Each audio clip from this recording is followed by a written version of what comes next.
Hi, I'm Fuller Stork of Stork Custom Mouthpieces.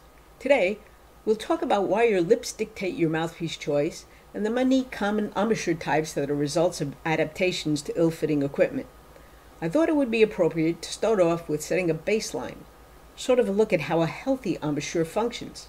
In some circles, it seems that to even suggest such a thing as a norm or desirable paradigm that brass players can look to as correct is tantamount to sacrilege. The fact is that there are many variations on how people approach the instrument, and that many of these variations have a high level of success. As brass players, we were all thrown into the deep end of the pool, right from the start, in most cases without any discussion of basic technique and no thought as to whether the equipment we were given was suitable to our needs. We were handed an instrument with a mouthpiece attached and asked to make music. We jump in at the deep end of the pool and do our best to swim. And sure, there are many ways to skin a cat. Each surviving brass player is a testimony to that. But under many a shiny veneer lies a deeper, darker layer with an injured cat howling for some help. So coming to consensus on what a properly functioning embouchure would look like should go a long way towards helping to identify less constructive deviations. From the get-go, let me say that these discussions will be limited to high brass players. Why? No offense intended. It's simply because lower brass players typically do not have these types of issues. The inner diameter of these mouthpieces are so large that misplacing the rim on the lips is not usually a concern. The lips fit inside the rim and the musculature is free to function properly. This is the ideal setup. This is what we would like to see maintained as the mouthpiece goes from very large to much smaller. So while it may seem to be a controversial claim, both lips should fit inside the mouthpiece rim. It just makes good sense. Why? There are two great reasons. First, the skin of your lips is thinner and more delicate than the skin on your face, which can be up to 16 cell layers thick, while the skin on your lips is only 3 to 5 layers thick. This makes the blood vessels of the lips more visible and gives your lips their characteristic darker color. Since this inner area of the lips is more sensitive and less protected, it also makes good sense not to rest a metal object on them any more than is absolutely necessary. Another great reason for placing the lips inside the rim is due to how the muscles need to function to be able to control the aperture. Keeping the aperture from being blown apart is essential to playing loud and high.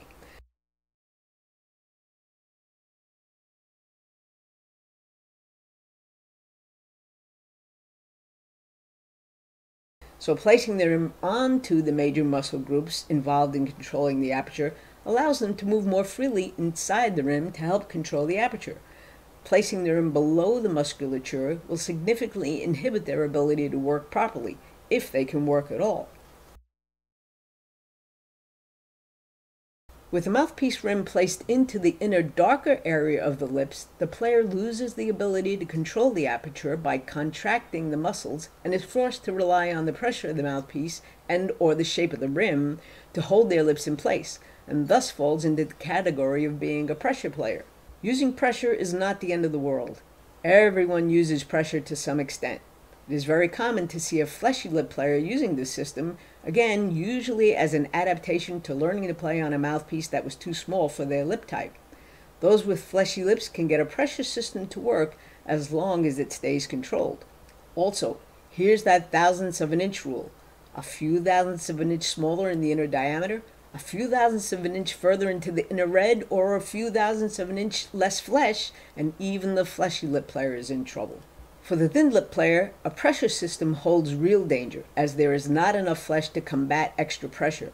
Playing a mouthpiece that is too large for a thin lip will result in the use of pressure, as the muscles cannot maintain structure inside a large space. This is especially true if the player is also using a mouthpiece with too much internal volume. From here, everything is a mashup. To what extent do you fit into either category, and how successful are you there?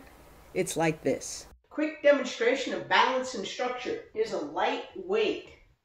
Position 1, fine, no problems at all. 2, great. 3, no problem. 4, 5, I can feel my weight shift from my heels to my toes.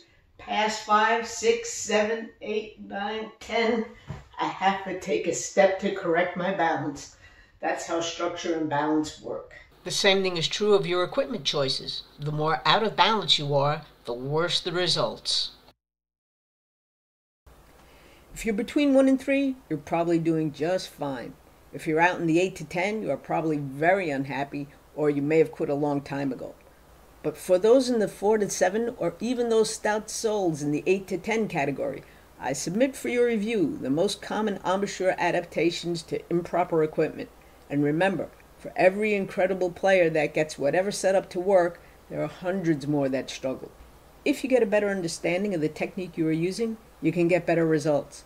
If you make more reasoned choices in the equipment you are using, you can get much better results. Mouthpieces are not a fashion accessory.